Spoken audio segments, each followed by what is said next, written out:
ಎಲ್ಲ ರೈತರು ಕೂಡ ಒಂದು ಹೋರಾಟಕ್ಕೆ ಸಜ್ಜಾಗಿದ್ದಾರೆ.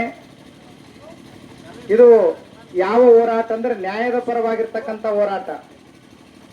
ಇಲ್ಲಿ ಅನೇಕ ಭೂಮಿಗಳು ಕುಸಿದಿದ್ದಾವೆ, ಬೆಳೆಗಳು ನಷ್ಟವಾಗಿದ್ದಾವೆ, ಅನೇಕರಿಗೆ ಅನೇಕ ಕಾಯಿಲೆಗಳಿಂದ ಧೂಳಿನಿಂದ ಅನೇಕ ಕಾಯಿಲೆಗಳು ಬಂದಿದ್ದಾವೆ.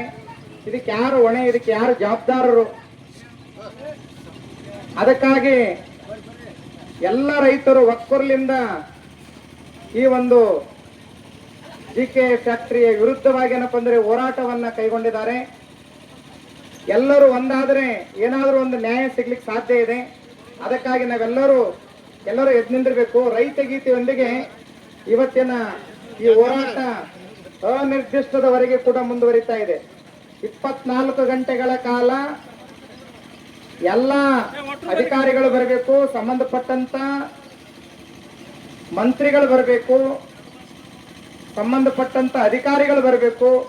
ಅಧಿಕಾರಿಗಳು ಬಂದು ಭರವಸೆಯನ್ನ ಕೊಟ್ಟು ಕಾರ್ಯವನ್ನ ಜಾರಿಗೆ ತಂದಾಗ ಮಾತ್ರ ರೈತರು ತಮ್ಮ ಹೋರಾಟವನ್ನ ಹಿಂದೆ ತೆಗೆದುಕೊಳ್ತಾರೆ. ಇಲ್ಲಂದ್ರೆ ಯಾವುದೇ ಒಂದು ಎಂಥದೇ ಪರಿಸ್ಥಿತಿ ಬಂದರೂ ಕೂಡ ಅದಕ್ಕೆ ಎದೆಗುಂದದನೆ ರೈತರು ಇವತ್ತಿನ ಇಷ್ಟು ಜನ ರೈತರು ಸೇರಿದ್ದಾರೆ. ಇದೇ ರೈತರು ಒಬ್ಬ ರೈತ ಏನಪ್ಪ ಅಂದ್ರೆ ಸಾವಿರಾರು ರೈತರನ್ನ ಅವ ಹಿಂಬಿಟ್ಟುಕೊಳ್ತಾನೆ ಅಂತ ಸಾಮರ್ಥ್ಯ ಇದೆ ರೈತನಿಗೆ. ಇಲ್ಲಿ ಇವತ್ತು ಬರೀ ಒಂದು 50 ಮಂದಿ 100 ಜನ ರೈತರು ಇರ್ಬೋದು. ಆದರೆ ಮುಂಬರುವ ದಿನಮಾನಗಳಲ್ಲಿ ಇಡೀ ನಮ್ಮ ಉತ್ತರ ಕರ್ನಾಟಕದ ಎಲ್ಲರೂ ರೈತರು ಒಂದಾಗಿ ನಾವು ಒಕ್ಕೊರಲಿಂದ ಏನಪ್ಪ ಅಂದ್ರೆ ಹೋರಾಟವನ್ನ ಮಾಡಲಿಕ್ಕೆ ಸನ್ನದ್ಧರಾಗಿ ಬಂದಿದ್ದೇವೆ.